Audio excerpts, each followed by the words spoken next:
everyone, welcome back to my channel. Today's video will be the last wrap up of 2024. I will be talking about the four books slash short stories that I finished in 2024, in December, and I'm going to give you my opinions on them. It's going to be a short video. The first book I finished this year is a book that I was so excited for. It was unfortunately a disappointment. It's a Perfume by Patrick Susskind. I did not know anything about this book other than it just follows a murderer, because in the subtitle something says the story of a murderer, so that's what I expected. But actually this has nothing to do with murder. The murder happened like once or twice throughout the entire book, by our character. And then I just felt like this book was completely pointless. I was very bored when I was reading this.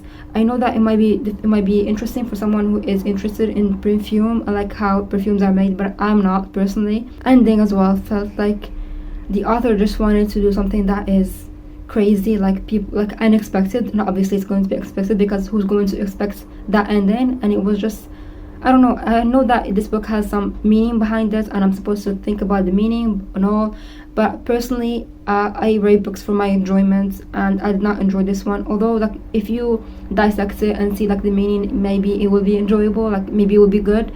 But to me, at the story as it is, I did not enjoy it at all.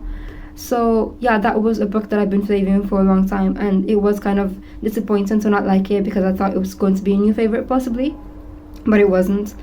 So the next book I picked up is Ice by Anna Kavan, and because I was actually disappointed by the last book, and Ice by Anna Kavan, I just couldn't get into it. I couldn't understand who is talking, what is the purpose, what's going on, where are we, who are we, what is happening.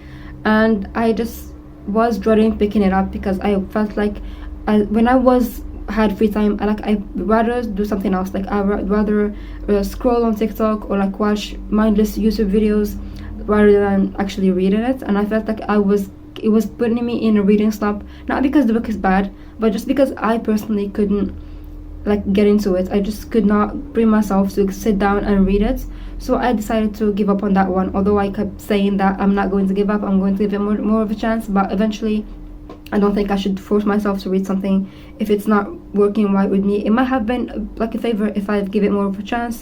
The next book I picked up is actually it's right here. It's a short story, White Nights by Fyodor Dostoevsky. I have been craving something by Fyodor Dostoevsky ever since I bought what's it called, Poor Folk by him, and I've been trying to save his works for some reason. I don't know why. It just felt like the weather needed to be cold for me to pick his books up.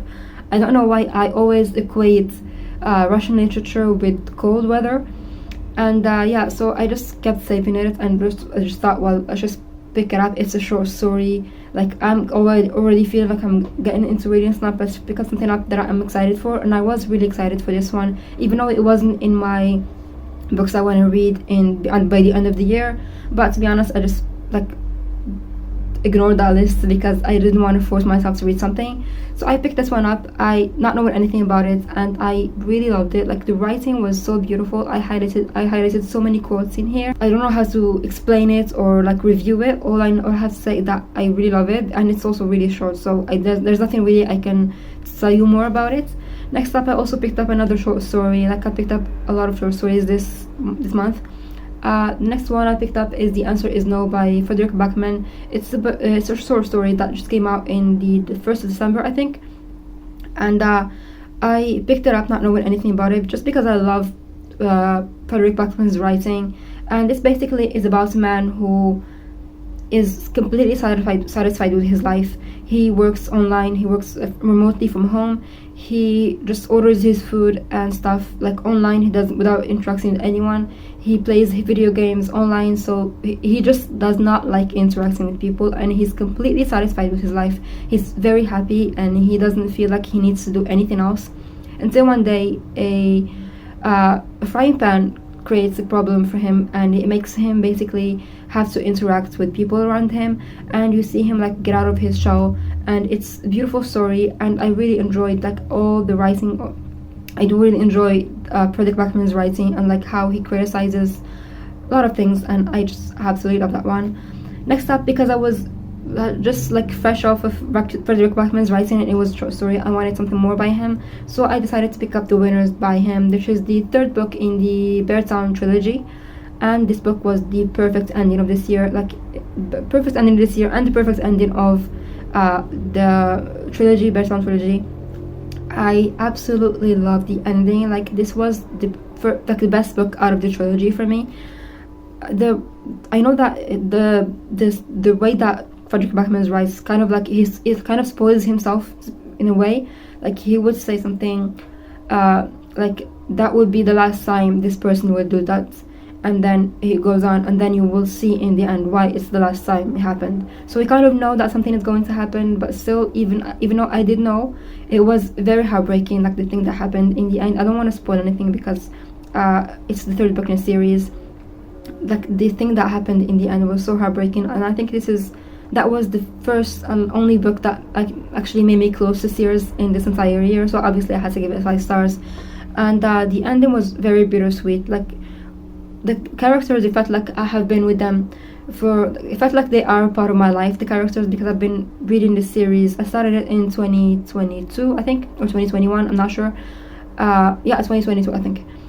That was the first time, so I feel like I have been with these characters for a very long time, and so for like to see their endings, like, that was kind of bittersweet. If you don't know anything about this Beartown trilogy, it's basically a hockey town. Beartown is a hockey town with rival town that is head. They are in a town that everything is decided by hockey. Like, politics are decided by hockey.